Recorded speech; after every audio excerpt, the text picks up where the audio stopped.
कि एक्चुअल में ये ओवेरियन सिस्ट को हम कैसे पहचाने, ये सिम्टम्स एक्चुअल में होते क्या हैं इसके।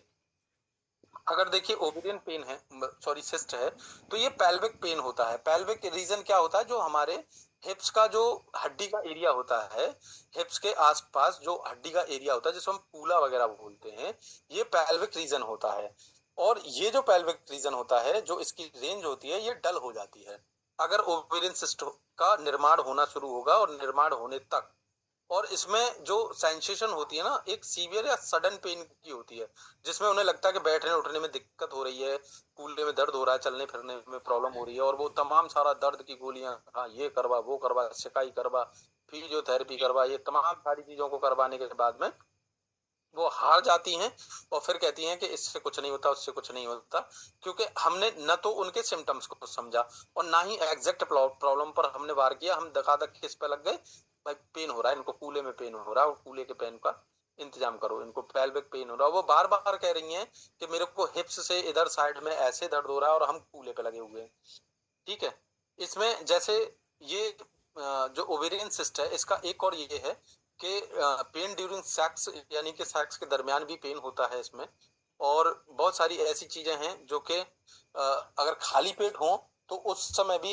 एक डिफिकल्टी होती है, मतलब खाली पेट होने पर भी बहुत ज्यादा प्रॉब्लम होती है। और जैसे बार बार यूरिनेशन होना,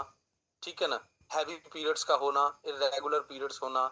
या पीरियड्स बहुत लाइट हो जाना, जो नॉर्मल होते हैं उस रेंज से भी लाइट हो जाना, ठीक है ना। कई बार ब्लॉटिंग होना, ठीक है ना, थोड़ा सा टमी हो जाना, जैसे हमारा पेट है हल्का सा जैसे निकल जाता है, ठीक है ना, पेड़ों का साइज बदल जाता है, जो एब्डोमिनल साइज है वो बदल जाता है। तो ये सब क्या है, लगातार कॉन्स्टिपेशन रहना, ठीक है ना, अपसेट हो जाना, इसका वेट लॉस हो जाना, या वेट अचानक से गेन हो जाना, ठीक है ना, और अनयूजुअल वैली का साइज हो जाना, उसमें स्वेलिंग के साथ होना, ये सब ओवेरियन सिस्ट के एक अपने अपने वो हैं। अब इसमें रिस्क भी तो होते हैं इसके, ओवेरियन सिस्ट के। ठीक है, कुछ ऐसे रैप्चर्ड सिस्ट होती हैं जो कि सीवियर पेन देती हैं, इंटरनल ब्लीडिंग करा देती हैं, ठीक है, जिसमें कि अगर इंटरनल ब्लीडिंग जैसे मान लो गर्भाशय के अंदर दिखाई दे कि इंटरनल ब्लीडिंग हो रही है, जो पीरियड्स के दरमियान भी नहीं है, उससे अलग हटके है, तो इसमें क्या है कि ये ऐसी जो सिस्ट है इस तरह से, तो इसका मतलब होता है कि सिस्ट फट गई है, वहां पर जो सिस्ट थी गांठ के रूप में वो फट गई है। और फट जाने से इसमें बहुत सारी ये जो प्रॉब्लम आई है ये इसी की वजह से आई है, और इसमें इमीडिएट फर्स्ट एड की तरह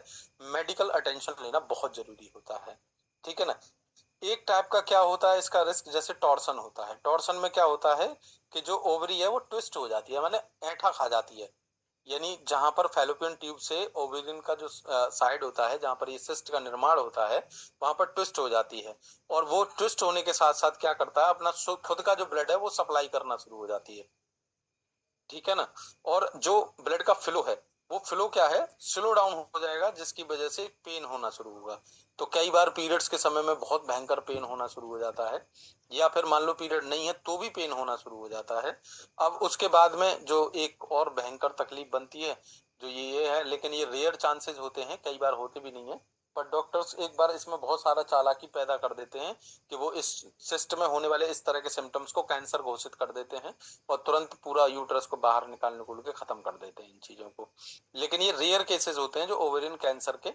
पाए जाते हैं, एक बड़ी लास्ट स्टेज होती है, ठीक है ना, क्योंकि इसमें कार्सिनोजेन यानी कैंसरस जनिक जो भी तत्व होते हैं उनको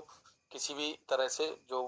एक टेस्टिंग वगैरह के लिए भेजा जाता है, बायोप्सी वगैरह इसकी जो होती है इस तरह की, और फर्दर ट्रीटमेंट्स वगैरह इसके रिक्वायरमेंट्स होते हैं, ठीक है ना। और इसके रिस्क फैक्टर क्या होते हैं कि जैसे अगर सिस्ट अगर बनेगी तो ऑब्वियसली कहाँ देखेंगे कि हार्मोन इम्बैलेंस्ड जरूर होगा, क्योंकि जो यूट्रस के लिए तीन प्रकार के जो हार्मोन्स होते हैं, एस्ट्रोजन और प्रोजेस्टेरोन और नियोड सॉरी रिलैक्सिन, ये तीन तरह के जो हार्मोन्स होते हैं बहुत जरूरी होते हैं यूट्रस के पूरे एनवायरनमेंट को क्लीन रखने के लिए और पूरे एनवायरनमेंट को प्रोटेक्ट करने के लिए, ठीक है। तो अगर ये जो हार्मोन्स अगर डिस्टर्ब होंगे तो किडनी से भी होंगे, और वहां से भी होंगे यूट्रस की जगह से, और जब वहां से होंगे तो ये एक्चुअल में जो हमारी पिट्यूटरी ग्लैंड है उस पर वार करेगा, देन थायराइड होना निश्चित है,